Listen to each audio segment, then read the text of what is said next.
ایک سوال کئی دنوں سے گردش کر رہا تھا اور میں خود بھی اس کا مشاہدہ لوگوں کی زندگی میں کر رہا تھا۔ وہ سوال اور وہ مشاہدہ یہ ہے کہ نماز پڑھنے کے باوجود بھی انسان کی زندگی میں کوئی تبدیلی نظر نہیں آتی۔ بڑا شوق ہے، بڑا ذوق ہے، بہت سارے ہمارے نوجوان ماشاءاللہ، بلکہ اگر میں یہ کہوں تو غلط نہ ہوگا کہ ممبئی کی سرزمین پر خاص طور پر مسجدوں میں جو نوجوانوں کی تعداد نظر آتی ہے، اتنی تعداد شاید کسی علاقے میں نظر آتی ہے۔ لیکن دونوں پہلو سے دیکھیں کہ نماز بھی پڑھ رہے ہیں اور خرافات کے اندر بھی ہیں،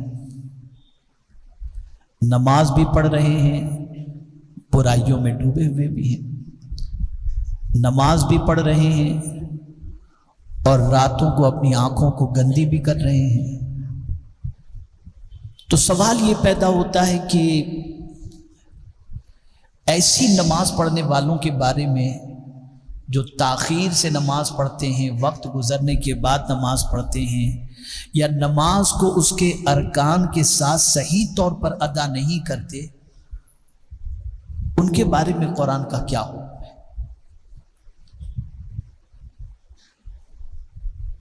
میرے پیارے آقا صلی اللہ تعالی علیہ وسلم کے پیارے دیوانوں، قرآن کہتا ہے فَخَلَفَ مِن بَعْدِهِمْ خَلْفٌ أَضَاعُوا الصَّلَاةَ، ان کے بعد ناخلف آئے جنہوں نے نماز کو ضائع کی۔ اب یہ نماز ضائع کرنا کسے کہتے ہیں یہ نہیں فرمایا گیا،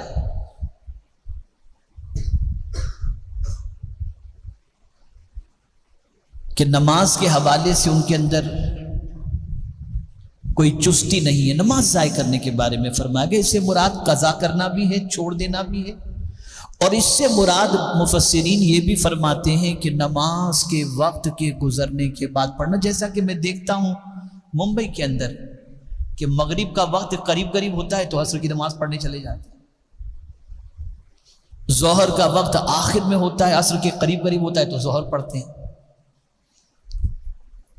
اور کبھی ایسا ہوتا ہے کہ ظہر پڑھ رہے ہوتے ہیں اور عصر کی اذان ہو جاتی ہے۔ اور بعض حضرات جو نماز پڑھتے ہیں تو ان کی نماز کی سچویشن یہ ہوتی ہے کہ کھڑے تو ہوتے ہیں اللہ کے دربار میں، لیکن وہ کپڑوں سے کھیل رہے ہوتے ہیں، وہ داڑھی سے کھیل رہے ہوتے ہیں، نہ ان کی انگلیاں صحیح طور پر سجدے میں لگتی ہیں، نہ ان کا رکوع صحیح طور پر ہوتا ہے، یہ کوئی چیز نہیں ہوتی۔ بس ایک معاذ اللہ بوجھ، میں یہ تو نہیں کہتا کہ کوئی بوجھ سمجھتا ہو، بس ایک ذمہ داری یا جلدی سے ادا کر لو بس۔ تو جب اس قسم کی نماز ہوتی ہے نا تو اس نماز سے انسان کی زندگی میں انقلاب پیدا نہیں ہوتا،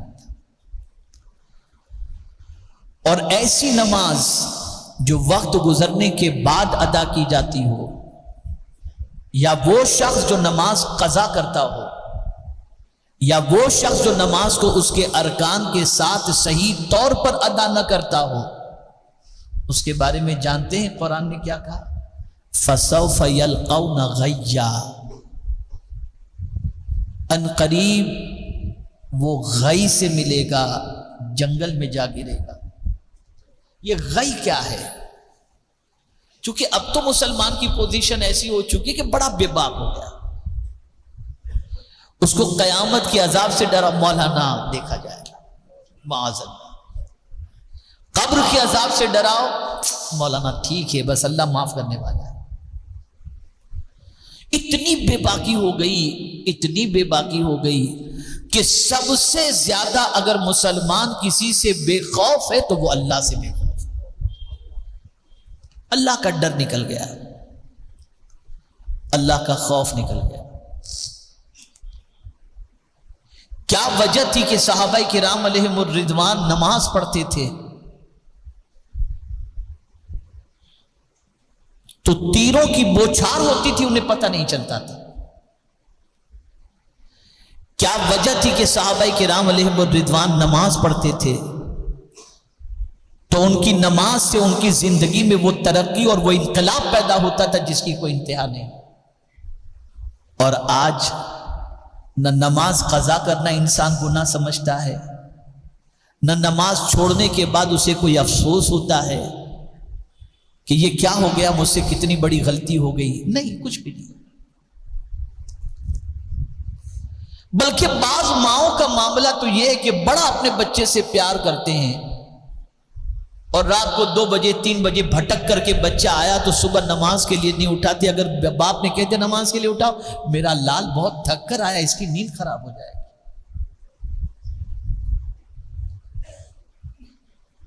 ترک صلاۃ کو کوئی معمولی گناہ سمجھ نہیں رہا آج۔ نماز کو ضائع کرنا اتنا بڑا گناہ ہے کہ قرآن کہتا ہے فَسَوْفَ يَلْقَوْنَ غَيًّا۔ یہ غی کیا ہے؟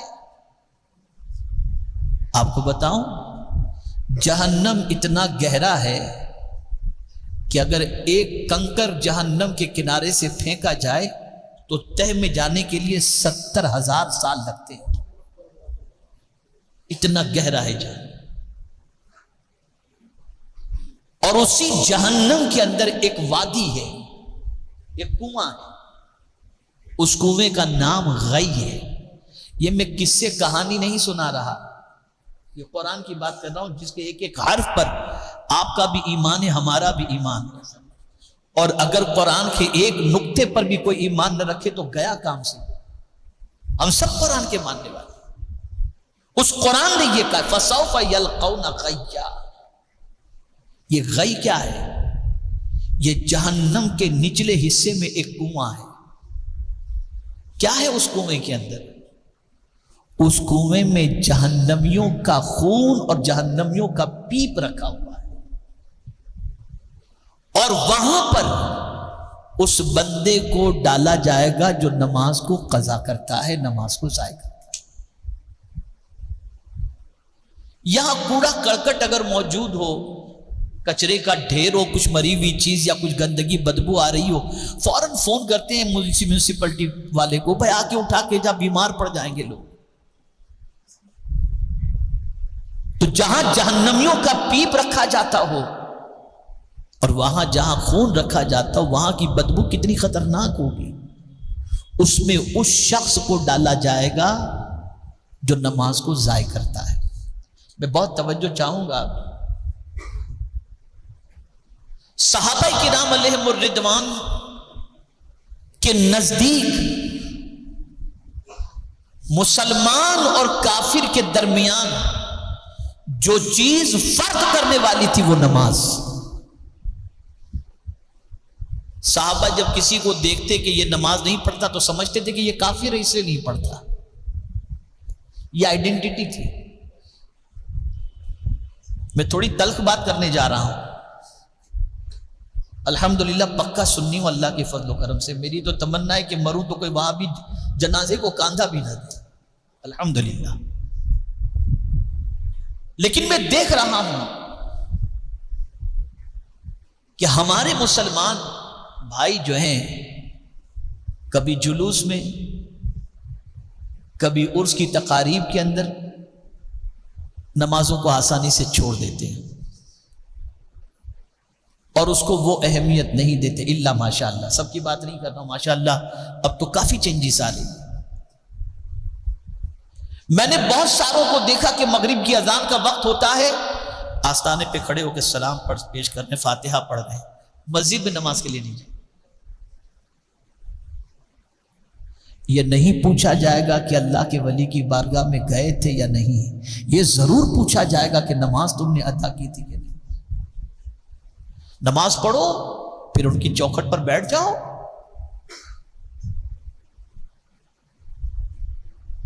اللہ کی بندگی کرو وقت پر، اور اس کے بعد ان کی بارگاہ میں استغاثہ کرو، ان کے وسیلے سے دعا کرو، اللہ کرم کی نظر فرمائے گا۔ لیکن بگاڑ اتنا بڑھ چکا ہے، اتنا بڑھ چکا ہے جس کی کوئی انتہا نہیں۔ نماز قضا کرنا کتنا بڑا گناہ ہے آپ کو معلوم؟ آقائی کریم رؤوف الرحیم علیہ التحیۃ والتسلیم ارشاد فرماتے ہیں، بے نمازی کو مرتے وقت اتنی پیاس لگے گی، توجہ چاہوں گا، مرتے وقت اتنی پیاس لگے گی کہ 7 سمندر کا پانی بھی اسے پلا دیا جائے پھر بھی پیاس نہیں بجھے گی، پھر بھی پیاس نہیں بجھے گی۔ ہم لوگوں کا حال تو یہ ہے نا کہ مرنے والے کو آب زمزم جو ہے وہ ایک چمچ سے پلاتے ہیں کہ تھوڑا سا اتر جائے، لیکن بے نمازی کو 7 سمندر کا پانی پلا دیا جائے اس کی پیاس نہیں بجھے۔ نماز چھوڑنا کوئی ہلکا کام ہے، کوئی چھوٹا گناہ ہے، بہت بڑا گناہ ہے، اتنا بڑا گناہ ہے، اتنا بڑا گناہ ہے کہ میرے پیارے آقا صلی اللہ علیہ وسلم کے پیارے دیوانوں، بے نمازی جو ہوتا ہے اس کا نام جہنم کے دروازے پر لکھ دیا جاتا ہے، یہ بے نماز۔ تو نماز ضائع نہ کرو۔ 3 چیزوں میں آقا کریم صلی اللہ علیہ وسلم نے فرمایا جلدی کرو۔ نمبر 1، نماز کا وقت آ جائے ادا کرنے میں جلدی کرو، اب اس میں تاخیر مت کرو، جلدی سے نماز پڑھ لو۔ بلکہ میرے پیارے آقا صلی اللہ تعالی علیہ وسلم کے پیارے دیوانوں، اللہ اس بندے کو عرش کے سائے میں جگہ عطا فرمائے گا جو بندہ ایک وقت کی نماز پڑھ کر کے نکلا نا، تو اس کا دل مسجد میں لگا ہوا ہے کہ جلدی سے ظہر کا وقت آئے تو مسجد میں جا کر کے نماز ادا کروں۔ سرکار فرماتے اللہ اسے عرش کے سائے میں جگہ عطا فرمائے۔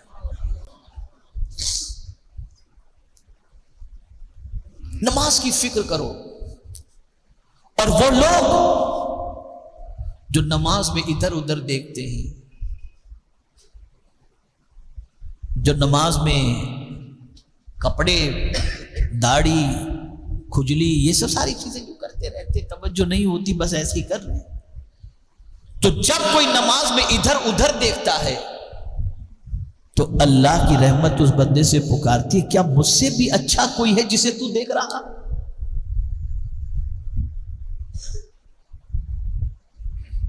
نماز پڑھو یکسوئی کے ساتھ پڑھو، جب وضو کرو اچھی طریقے سے وضو کرو، کہیں پانی جو ہے وہ بہنے سے رہ نہ جائے۔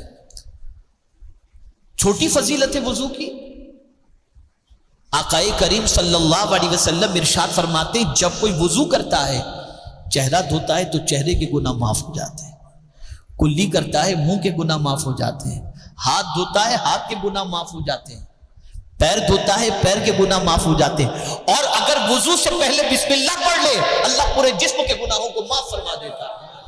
یہ وضو، اور اسی پر اکتفا نہیں بلکہ ایسے وضو کرنے والے سے اللہ محبت فرماتا ہے، محبت فرماتا ہے۔